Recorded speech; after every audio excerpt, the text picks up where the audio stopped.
tudo bem? Tá começando mais um programa Vida e Saúde. Você pode ficar aqui bem juntinho de mim, porque aqui é hora de você aprender a como cuidar melhor da sua saúde. Hoje a gente vai falar sobre distúrbios da fala e problemas que você pode evitar. Temos aqui já convidados especiais e vai rolar receita por aqui. Mas antes de tudo, eu quero convidar você para pensar um pouquinho sobre essa frase. Olha só, a habilidade é o que você é capaz de fazer. Motivação determina o que você faz. Atitude determina a qualidade do que você faz. É importante a gente pensar nessas coisas para que a gente tenha mais qualidade e viva melhor. Em todos os aspectos, é o que o Vida e Saúde deseja para você. No programa de hoje a gente vai mostrar, olha que maravilha de receita. Essa é a almôndega de beterraba.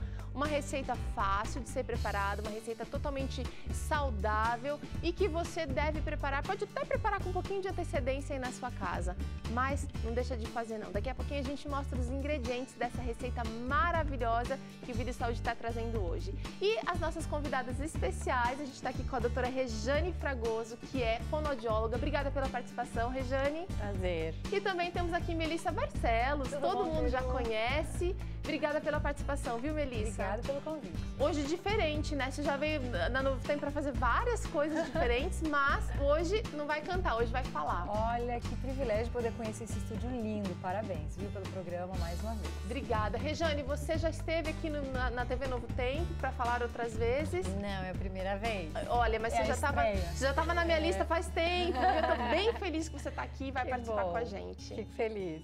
Distúrbios da fala. Toda mãe, todo pai, todo mundo que lida com criança, em algum momento da vida já se perguntou, será que é normal? Será que já não tá passando da hora? Vamos começar falando de modo geral. O que são esses distúrbios da fala e possíveis causas, doutora? Os distúrbios da fala, eles são alterações que a criança vai apresentar na fala. Então, aquelas trocas de letrinhas, muita gente pensa no cebolinha, né? Aquela fala mais infantil, aquela fala mais com muitos erros que dificultam o entendimento. Isso são alterações de fala, distúrbios da fala. E eles estão relacionados especialmente a questões que podem ser orgânicas e também podem ser ambientais. Dentro do orgânico, a gente vai pensar em alterações de arcada dentária, de musculatura, de posição da língua, de respiração, que vão interferir nesse processo. E dentro de questões relacionadas a aspectos emocionais ou comportamentais, estariam relacionadas à atitude que as pessoas têm, que os adultos têm em frente a essa criança, com superproteção, com modelos que não são adequados, com fala muito infantilizada, que levariam essa criança a ter um atraso ou um comportamento de fala que não condiz com a idade que ela se encontra. Então, será que desde pequenininho a gente já consegue perceber alguns desses distúrbios? É normal a criança falar errado quando ela está aprendendo a falar? É normal. É um processo de desenvolvimento. Agora, dentro desse processo de desenvolvimento, a criança ela vai ganhando cada vez mais um padrão de fala que vai na direção do modelo do adulto. E isso é rápido, porque a criança, até por volta de 5, 6 anos, ela vai estar falando com condições como o adulto fala. Então, esse processo, ele é lento em relação às trocas que podem acontecer neste período. Mas se você pensar que com 6 anos a criança vai falar ou tem condição de falar como o idoso vai falar com 90... Até porque tem uma bagagem, né? Uma experiência, né? Isso. Uma criança pequena, quando que a gente começa a perceber que há um distúrbio, Rejane? Você consegue perceber esses distúrbios ainda na fase pré-linguística. Por quê? Porque a criança ela vai mostrar a intenção de comunicação mesmo antes dela começar a falar. Então, uma criança que ela é muito quietinha, uma criança que tem quase não sorri, que não olha no olho, que não interage, ela já dá indícios de que ela não está desenvolvendo bem essa comunicação. E isso pode estar atrelado a alguma questão maior no desenvolvimento da linguagem, não só da fala. Agora, se a gente pensar na fala propriamente dita, uma criança de 2 anos tem que estar falando. Mas a Regiane tocou num ponto muito interessante, né, Melissa? Que a fala, já antes de desenvolvimento da linguagem em si, a gente tem que estar atento a esses sinais. Se é uma criança que não olha, uma criança que não corresponde, de repente, ao que está sendo pedido, né? E eu acredito que deve-se... Eu não tenho filhos, né? Mas eu dei aula durante alguns anos e percebi também os pequenininhos, né? Era de 3 a 5 anos, mais ou menos. E realmente dá para perceber a criança que tem mais desenvolvimento, assim, já de pequenininho mesmo, né? E dá para perceber aquela talvez talvez os pais são mais severos também. Tem essa questão também da psicológica também. Tá falando, junto, ela né? disse do ambiente, falou um pouquinho do ambiente também. E atualmente, aonde mais se percebe problema de fala na criança é na escola. Por quê? Porque as crianças vão cada vez mais cedo para a escola. Os pais, eles estão cada vez mais absorvidos com o trabalho, com as suas atividades, e as crianças vão muito cedo para a escola. E a escola tem sido o local onde mais se detecta, né? Mais se percebe os primeiros erros. E às vezes o que acontece, infelizmente, é que a professora até levanta para a mãe e fala: olha, ele não está falando o suficiente, porque ela tem na escola um parâmetro, geral, né, maior para ela comparar, para ela perceber, para ela observar. E aí, quando eles sinalizam, muitas vezes, infelizmente, ainda acontece dos pais buscarem, por exemplo, a ajuda médica, o auxílio médico, e o pediatra dizer: não, tá tudo bem, até 4 anos é normal. E esse atraso, ele já poderia estar sendo percebido e trabalhado antes disso. Então, se o teu filho, ele tem 2 anos, 1 ano e meio, 2, e ele não se comunica, e ele comunica de uma maneira muito rudimentar, que quase que só mãe, pai dão conta de entender, isso não é um bom sinal. E se esforçam muito, às vezes, para tentar entender. Isso, né? Porque quem está no contexto ali consegue entender mais a criança. Agora, quem está fora do contexto, que não está todo dia com a criança, que não entende muito esse repertório de sons que ela elegeu para falar, se essa criança ela não está crescendo nesse vocabulário, nesse domínio da fala, precisa sim buscar um olhar de um especialista, buscar um olhar de um profissional, porque não é esperado que ela vá cada vez mais ganhando autonomia e compreensão. A fala dela precisa ser compreendida pelos outros. Tá ficando cada vez mais interessante o assunto aqui. Você que é pai, você que é cuidador, você que lida com crianças, ou você que tem interesse nessa área, pode acessar esse conteúdo o momento que quiser, novotempo.com/vida e saúde. Lá você encontra, daqui a pouquinho vai estar esse programa que a gente está fazendo aqui e também a receita de hoje. Olha só, a gente vai fazer uma almôndega de beterraba. Melissa, a gente pensou muito em você nessa receita porque ela não leva alho. A Melissa não come alho, né, Melissa? Não. Me causa um pouquinho de mal-estar. Então, e pensando em você, muita gente talvez também tenha o mesmo problema. E a gente trouxe uma receita aqui que tem uma alternativa para esse ingrediente tão usado na culinária brasileira. Olha só o que você vai precisar para essa receita. 2 beterrabas médias, a gente já deixou raladinha aqui. O alho poró, que é super saboroso. Meia cebola picadinha. Vamos usar orégano. Vamos usar 2 colheres de gergelim, a gente está usando gergelim integral aqui. Vou mostrar esse aqui primeiro. Um gelzinho de chia e farinha de linhaça, que vai fazer a vez dos ovos aqui. E vamos usar castanha, meia xícara de castanha do Pará trituradinha. E farinha de rosca, mais ou menos meia xícara, só para dar o ponto. Aí a gente vai usar um pouquinho de sal a gosto. Olha que legal, essa receita não leva óleo. Que ótimo, gente. Perfeito. Boa, pra mim, né? Ó, nos 30. Fechou, né? Fechou. Olha só o que a gente vai fazer. A gente já deixou o forno pré-aquecido aqui no estúdio e a gente vai deixar agora refogando aqui o alho poró, a cebola e a beterraba. Até murchar. É bem simples e você pode fazer isso aqui com bastante tranquilidade. Vamos aumentar aqui o fogo e vamos refogar sem óleo mesmo, não tem problema, porque vai dar um sabor. Em casa. Sempre a minha comida, ultimamente, está sendo feita assim. Todo mundo pergunta, como é que você faz, Melissa, para cozinhar sem alho? O que você faz? Eu coloco assim mesmo, refogo. Às vezes eu coloco um pouquinho de água, se eu quero deixar mais um pouquinho de tempo ali, para amolecer um pouquinho mais. E aí vou colocando os ingredientes, fazer Já um fiz molho, isso. né? É que essa receita, além da gente murchar aqui no fogão, ela também vai pro forno. Uhum. Então, com certeza, esses ingredientes vão ficar bem cozidinhos. Que ótimo. Agora, voltando à conversa aqui sobre os distúrbios da fala. Que sinais são, assim, alarmes, alertas para quem convive com a criança? Opa, isso aqui não está dentro da normalidade, está falando com problema. Porque a gente que convive com criança tem a seguinte ideia, a gente não percebe muito, a gente consegue entender mesmo. E acha engraçadinho, né? Acha engraçadinho, acha bonitinho. A gente consegue entender mesmo que a comunicação não seja assim tão clara. Os pais têm assim aquele decodificador que ninguém mais tem. Então, esse é um primeiro ponto.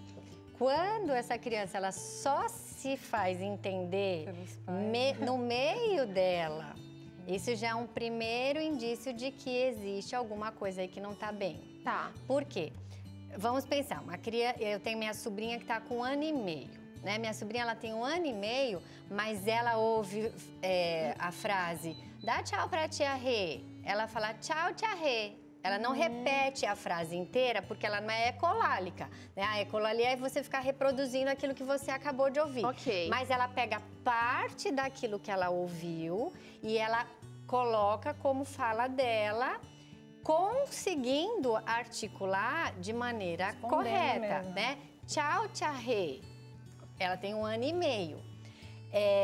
Fala bem, já é mulher também, né? É mulher, exatamente, né? Então, a criança, ela poderia falar tchau, tia Rê. Poderia, porque 1 ano e meio, se ela trocar esse som do T, o som do tchau, né? Se ela fizesse o tch por s, poderia, tá dentro da normalidade. É uma troca esperada para essa idade. Isso, ok? Mas, por exemplo, se fosse a minha filha, que tem 4 anos, e ela fosse falar tchau, tia Charlie, ela falasse tchau, tia Charlie, aí já estava errado. Porque ela já deveria ter adquirido esses sons separadamente. Já ouviu tantas vezes, tchau, tchau, tchau, e não ela já deveria reproduzir. conseguir pela idade de 4 anos. Mas aí, por exemplo, uma criança de 4 anos que não consegue falar prato, ela fala plato ou ela fala pato? Para essa idade, é aceitável ainda. Porque esse é um dos últimos sons que a criança adquire, que a gente chama de encontros consonantais. Eles vão ser um dos últimos a serem adquiridos. Então, nessa fase, eu até posso dizer, ok, ainda está em desenvolvimento. Agora, uma criança de 5, 6 anos que ainda não fala, que ele continua falando plato ou pato, omitindo, ele aí já está atrasado. Ele precisa... E aquela criança que aponta, ela não pede as coisas, ela fala, aponta e ela consegue se comunicar, ela leva a vida desse jeito. É um problema? É, porque a gente precisa investigar por que ela aponta. Então, ela aponta porque ela tem uma perda auditiva e ela, então, não ouve e ela não consegue falar. E aí, ela vai se comunicar pelo gesto?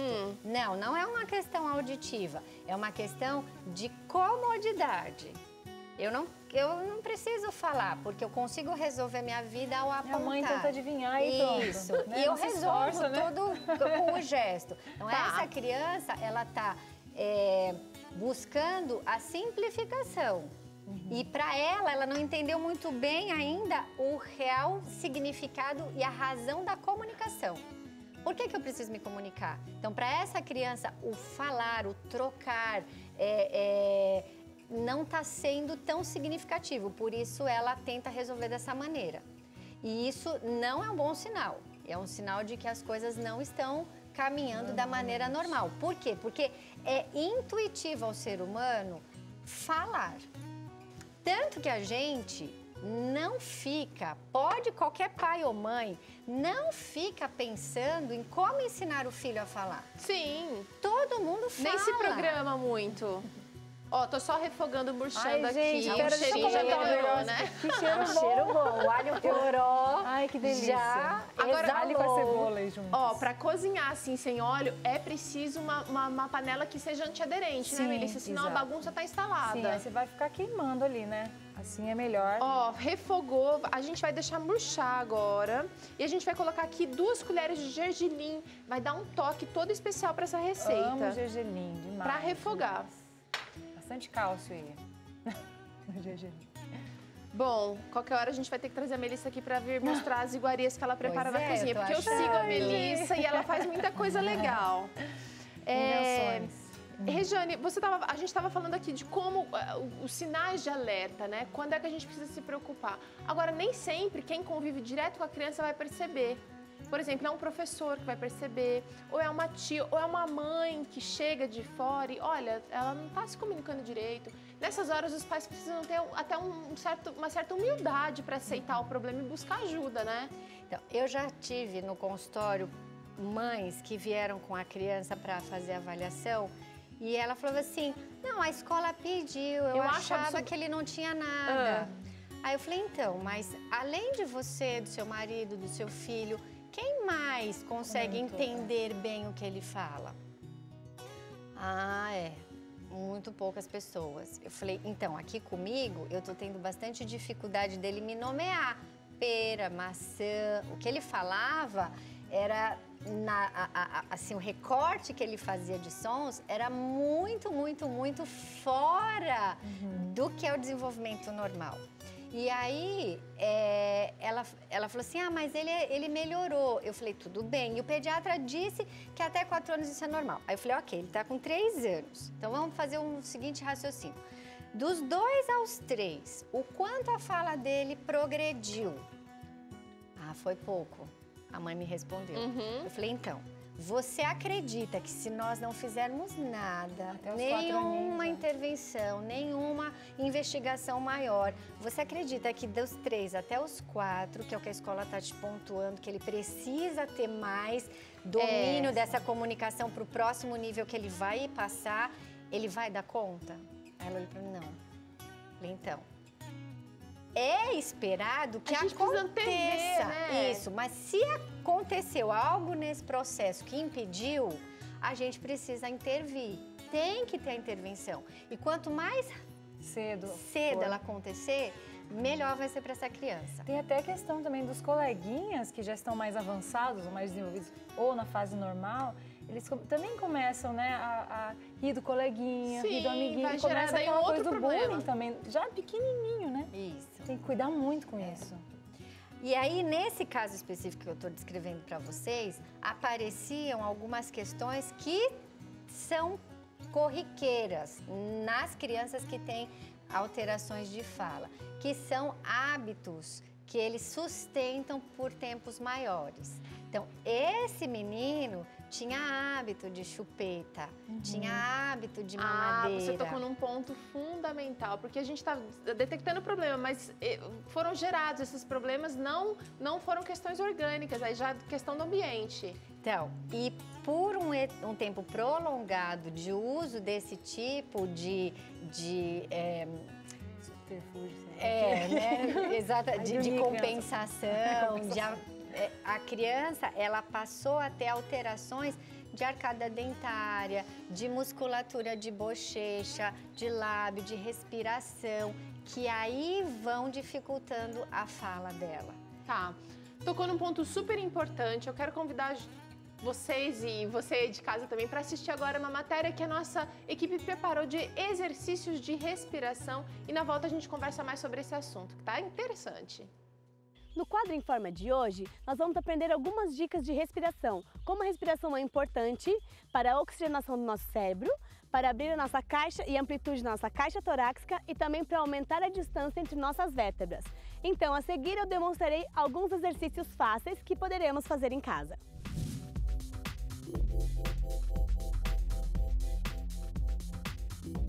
O primeiro, a gente vai colocar nossas mãos no ombro, tá? Que a gente chama de cintura escapular, ok? E a gente vai fazer sentido de rotação para trás, ok? Quando a gente subir, a gente vai puxar o ar, ou seja, inspirar, ó. E quando descer, expira, ó. Até esvaziar todo o pulmão, ok? De novo, desce esvaziando todo o pulmão. Só quando eu esvaziar todo aqui embaixo, eu subo de novo, ok? Eu posso fazer isso cerca de 10 repetições.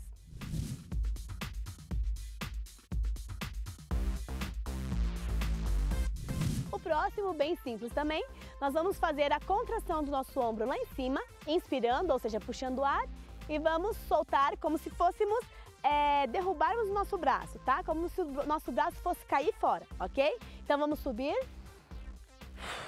e descer com toda a força, ok? Foi lá. E esvazia todo o ar de novo do pulmão e renova, puxa de novo.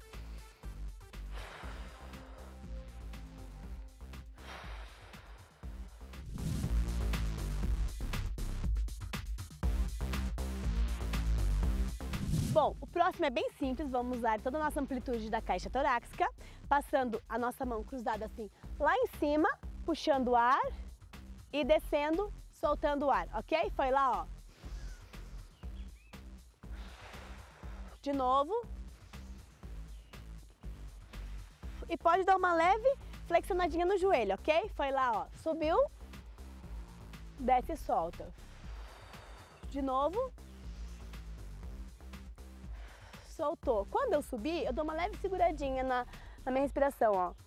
E quando descer também, até esvaziar.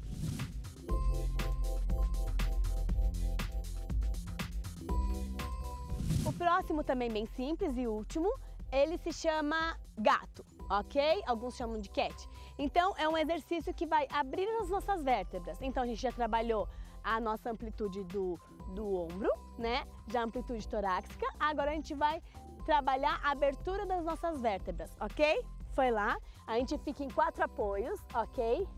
A gente vai curvar nossa coluna para baixo, puxando o ar e soltando o ar e curvando ela para cima, ok? Foi lá. Inspira, olha lá na frente e expira e olha bem lá embaixo, ok? Puxa o ar e bem devagar solta o ar, ok?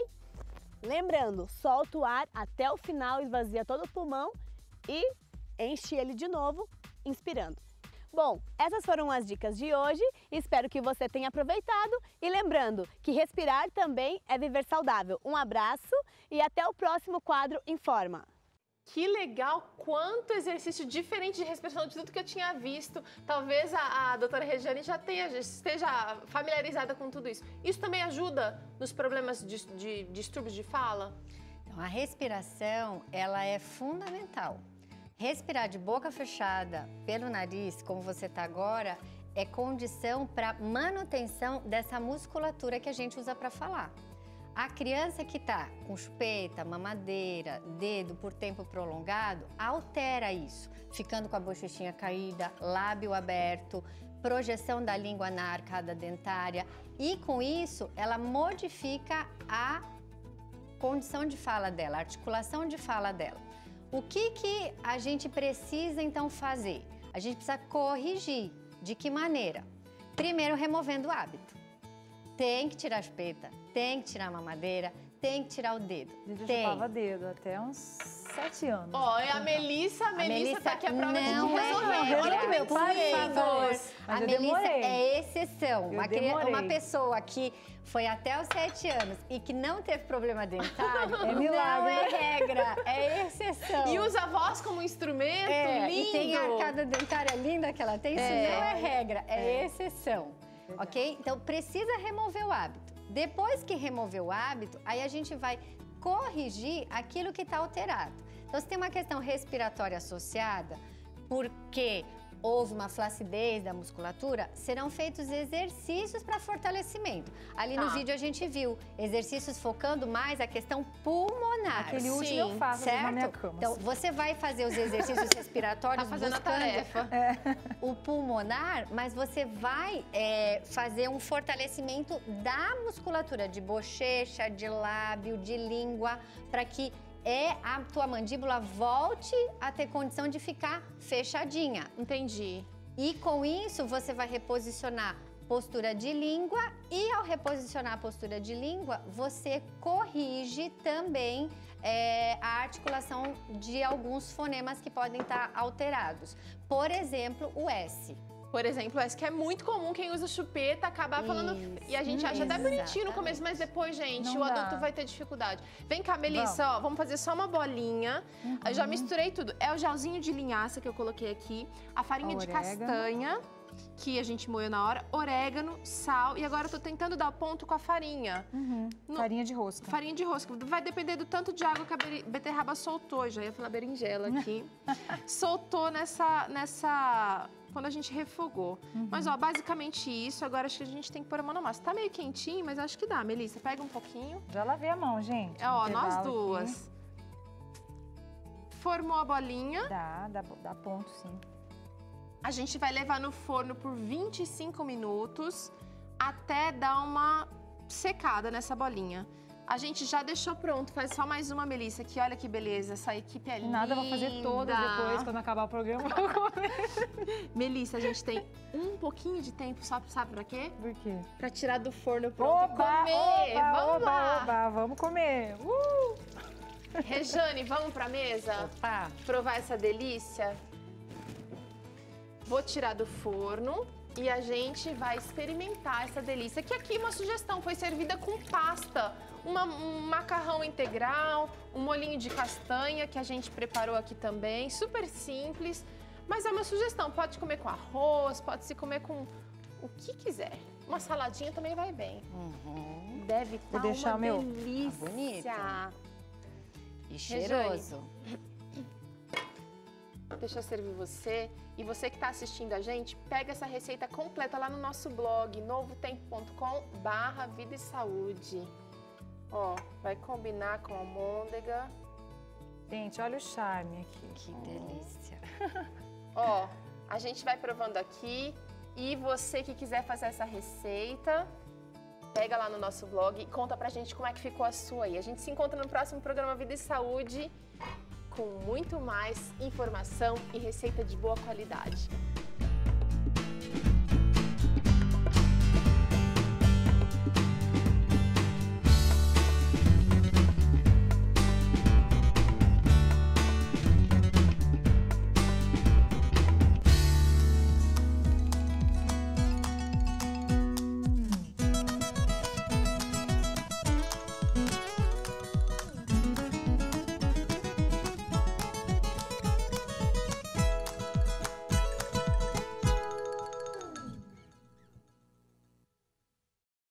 E aí, você gostou do que viu? Quer mais conteúdo exclusivo como esse aqui? Então acesse aqui e se inscreva no nosso canal. Vai ser muito bom para você.